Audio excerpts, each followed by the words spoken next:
الاسلام دینی الاسلام اندھیرے چھٹے اجالا ہوا ظلم و ستم کا ازالہ ہوا دینی الاسلام دینی الاسلام.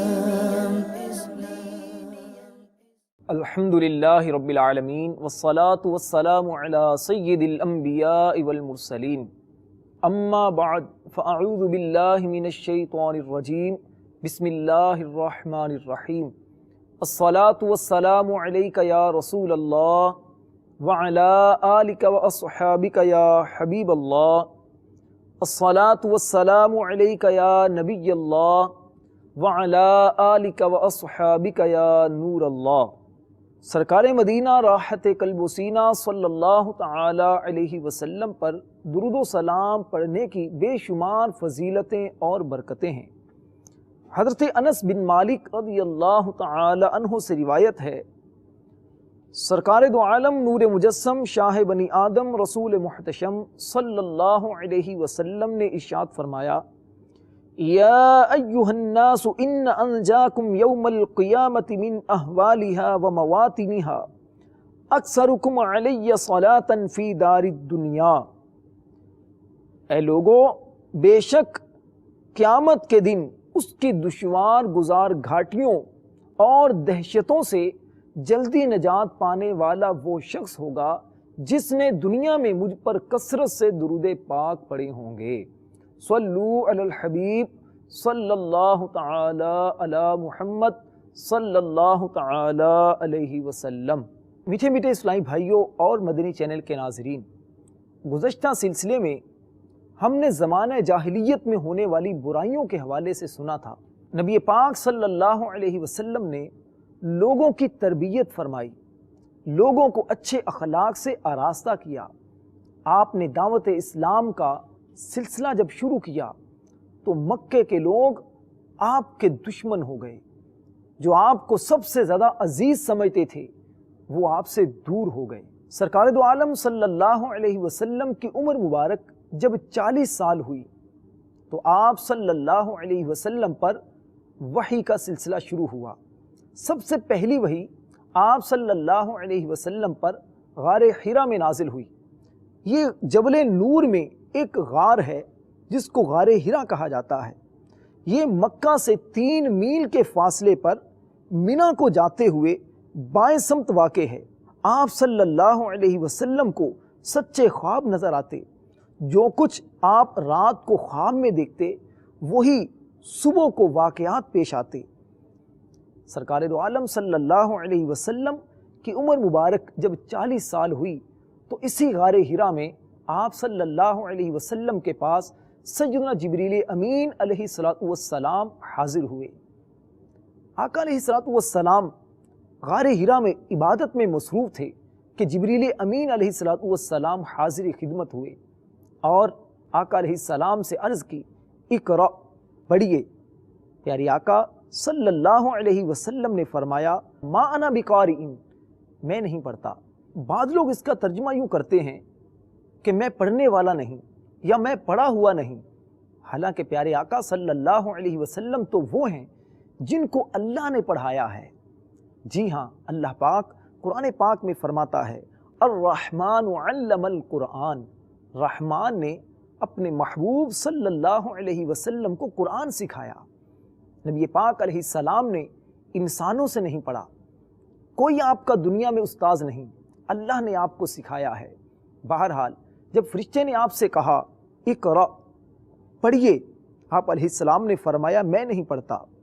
فرشتے نے آپ صلی اللہ علیہ وسلم کو پکڑا، سینے سے لگایا، زور سے بھینچا، پھر چھوڑ دیا، پھر کہا اقرأ، پڑھیے. آقا علیہ السلام نے پھر فرمایا ما انا بقارئ، میں نہیں پڑھتا. فرشتے نے پھر آپ کو سینے سے لگایا، بھینچا، چھوڑ دیا. تیسری بار آپ سے عرض کی، اقرأ بسم ربک الذی خلق خلق الانسان من علق اقرأ وربک الاکرم الذی علم بالقلم علم الانسان ما لم یعلم۔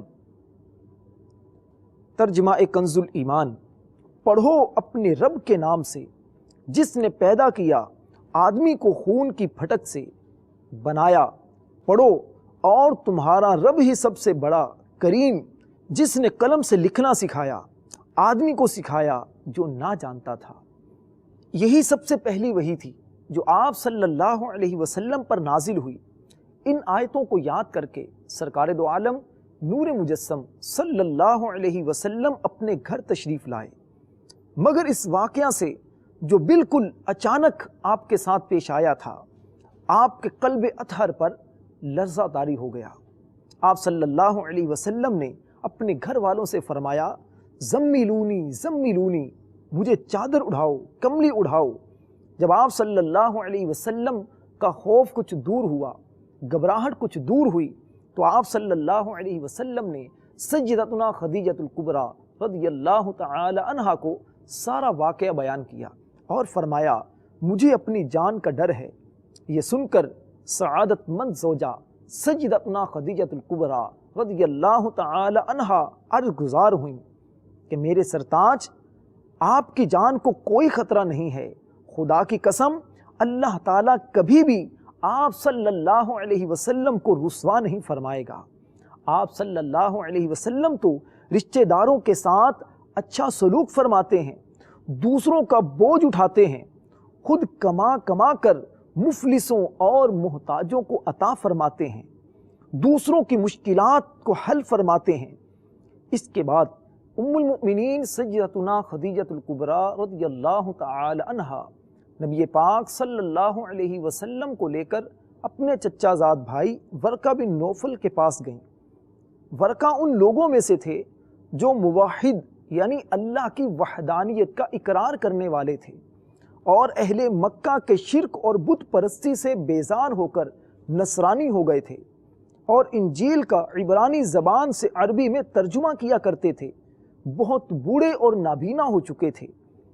بی بی خدیجہ رضی اللہ تعالی عنہا نے ان سے کہا، بھائی جان آپ اپنے بھتیجے کی بات سنیے۔ ورقہ بن نوفل نے کہا کہ بتائیے آپ نے کیا دیکھا ہے؟ آپ صلی اللہ علیہ وسلم نے غار حرا کا پورا واقعہ بیان فرمایا۔ یہ سن کر ورقہ بن نوفل نے کہا، یہ تو وہی فرشتہ ہے جس کو اللہ تعالیٰ نے حضرت موسیٰ علیہ السلام کے پاس بھیجا تھا۔ پھر ورقہ بن نوفل کہنے لگے، کاش میں آپ صلی اللہ علیہ وسلم کے اعلان نبوت کے زمانے میں تندرست اور جوان ہوتا، کاش میں اس وقت تک زندہ رہتا جب آپ کی قوم آپ کو مکہ سے باہر نکالے گی۔ یہ سن کر حضور سید عالم صلی اللہ علیہ وسلم نے تعجب سے پوچھا، کیا میری قوم مجھے شہر سے نکالے گی؟ ورقہ بن نوفل نے کہا، ہاں، جو شخص بھی آپ صلی اللہ علیہ وسلم کی طرح نبوت لے کر آیا، لوگ اس کے ساتھ دشمنی پر آمادہ ہو گئے۔ اس کے بعد کچھ دنوں تک وحی کا سلسلہ موقوف رہا۔ نبی پاک صلی اللہ علیہ وسلم وحی کے شوق میں مضطرب رہنے لگے، انتظار کرنے لگے۔ ایک مرتبہ نبی پاک صلی اللہ علیہ وسلم کہیں سے اپنے گھر تشریف لا رہے تھے کہ راستے میں کسی نے آپ کو پکارا، یا محمد صلی اللہ علیہ وسلم۔ نبی پاک علیہ السلام نے آسمان کی طرف دیکھا تو وہاں پر آپ نے یہ دیکھا کہ ایک فرشتہ کرسی پر بیٹھا ہوا ہے۔ نبی پاک علیہ السلام نے جب یہ منظر دیکھا تو آپ پر ہیبت طاری ہو گئی۔ آپ جلدی جلدی گھر تشریف لائے اور آ کر بی بی خدیجۃ الکبریٰ سے فرمایا، زمیلونی زمیلونی، مجھے کمبل اڑھاؤ، مجھے چادر اڑھاؤ۔ آپ علیہ السلام نے چادر اوڑھ کر کچھ دیر آرام کیا۔ اس وقت آپ صلی اللہ علیہ وسلم پر سورہ مدثر کی ابتدائی آیات کا نزول ہوا۔ چنانچہ ارشاد ہوتا ہے، اے چادر اوڑھنے والے کھڑے ہو جاؤ، پھر ڈر سناؤ اور اپنے رب ہی کی بڑائی بولو اور اپنے کپڑے پاک رکھو اور بتوں سے دور رہو۔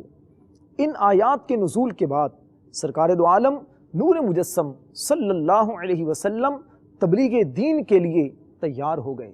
آپ لوگوں کو اسلام کی دعوت دینے لگے۔ پہلے 3 سال تو اسلام کی خفیہ طور پر تبلیغ کی جاتی رہی۔ اس درمیان میں عورتوں میں سب سے پہلے سیدتنا خدیجہ الکبریٰ رضی اللہ تعالی عنہا نے اسلام قبول کیا۔ آزاد مردوں میں سیدنا صدیق اکبر نے اسلام قبول کیا۔ غلاموں میں سیدنا بلال حبشی رضی اللہ تعالی عنہ نے اسلام قبول کیا۔ آزاد کردہ غلاموں میں زید بن حارثہ نے اسلام قبول کیا۔ بچوں میں سیدنا علی المرتضیٰ شیر خدا کرم اللہ تعالی وجہہ الکریم نے اسلام قبول کیا۔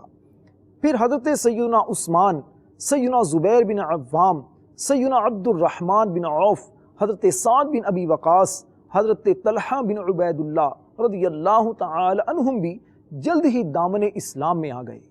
پھر چند دنوں کے بعد حضرت ابو عبیدہ بن جراح، حضرت ابو سلمہ عبداللہ بن عبد الاسد، حضرت ارقم بن ابو ارقم، حضرت عثمان بن مظعون اور ان کے دونوں بھائی حضرت قدامہ اور حضرت عبداللہ رضی اللہ تعالی عنہم بھی دامن اسلام میں آ گئے۔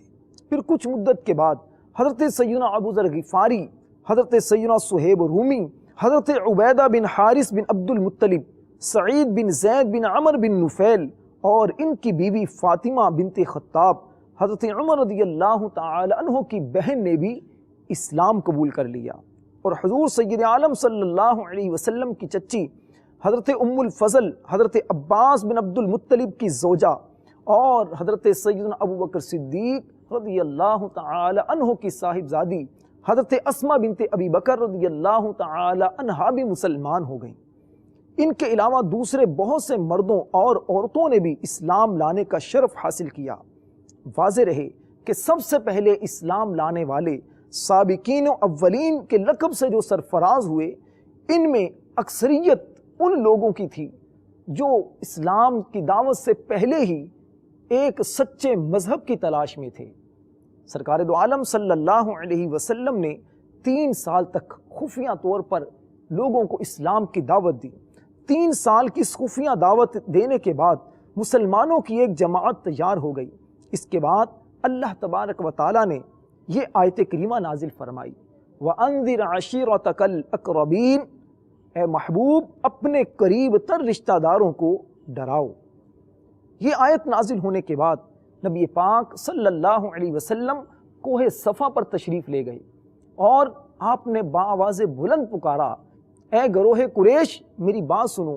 جب بہت سارے لوگ جمع ہو گئے تو آقا علیہ الصلوۃ والسلام نے ارشاد فرمایا، اگر میں تمہیں یہ کہوں کہ اس پہاڑ کے پیچھے ایک لشکر تم پر حملہ آور ہونے والا ہے تو کیا میری بات کا یقین کرو گے؟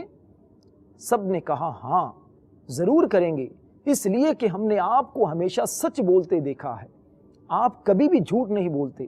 نبی پاک علیہ السلام نے فرمایا تو پھر سنو، میں تمہیں اللہ سے ڈراتا ہوں، ایک اللہ کی دعوت دیتا ہوں، ایک خدا کی عبادت کرو۔ اگر تم نے میری بات کا انکار کیا تو اللہ کا عذاب تم پر نازل ہوگا۔ جب لوگوں نے یہ باتیں سنی تو لوگ آپ کو برا بھلا کہنے لگے۔ سب سے زیادہ ابو لہب بکواس کرنے لگا، آپ علیہ السلام کو برا بھلا کہنے لگا۔ نبی پاک صلی اللہ علیہ وسلم کوہ صفا سے نیچے تشریف لے آئے۔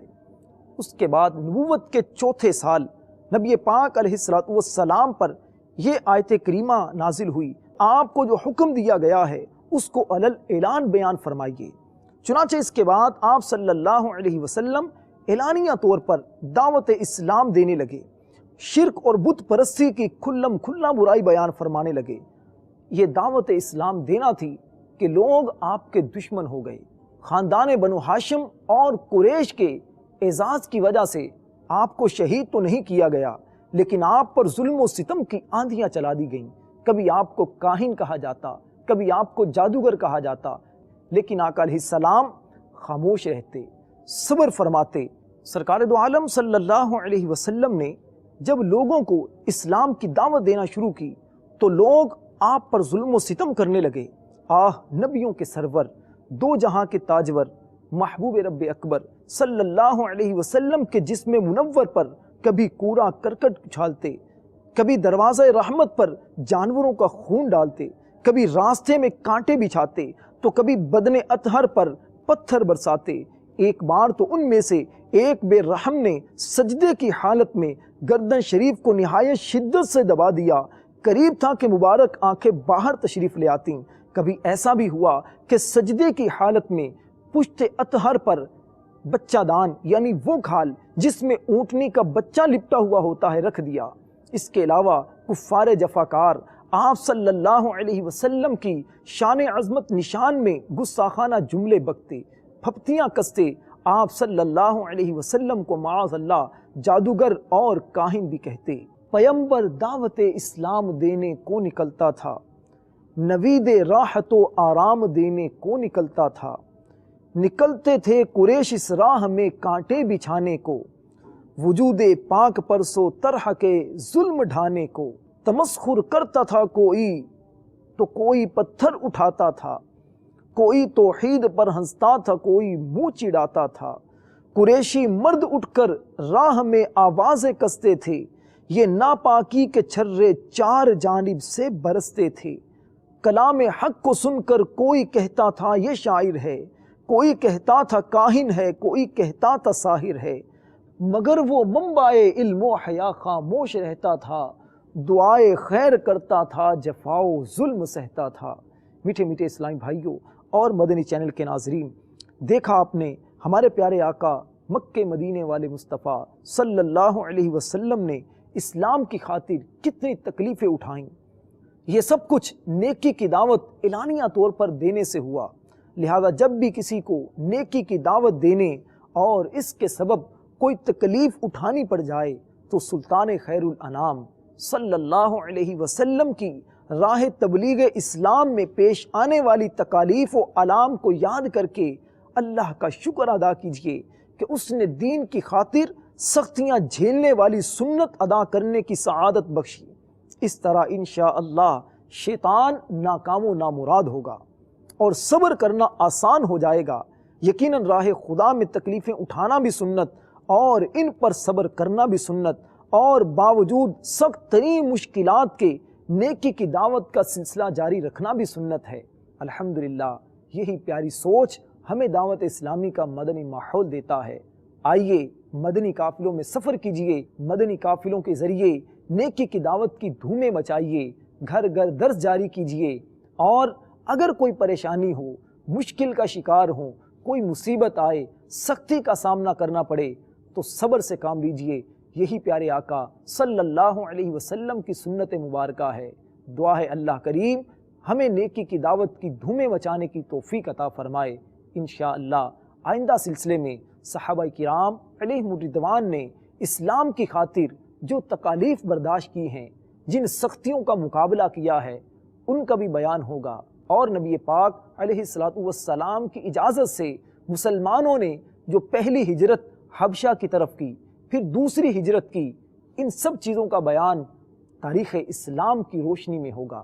اللہ کریم علم دین حاصل کرنے کا شوق عطا فرمائے، آمین بجاہ النبی الامین صلی اللہ تعالی علیہ وسلم۔ دینی الاسلام، دینی الاسلام، اندھیرے چھٹے اجالا ہوا، ظلم و ستم کا ازالہ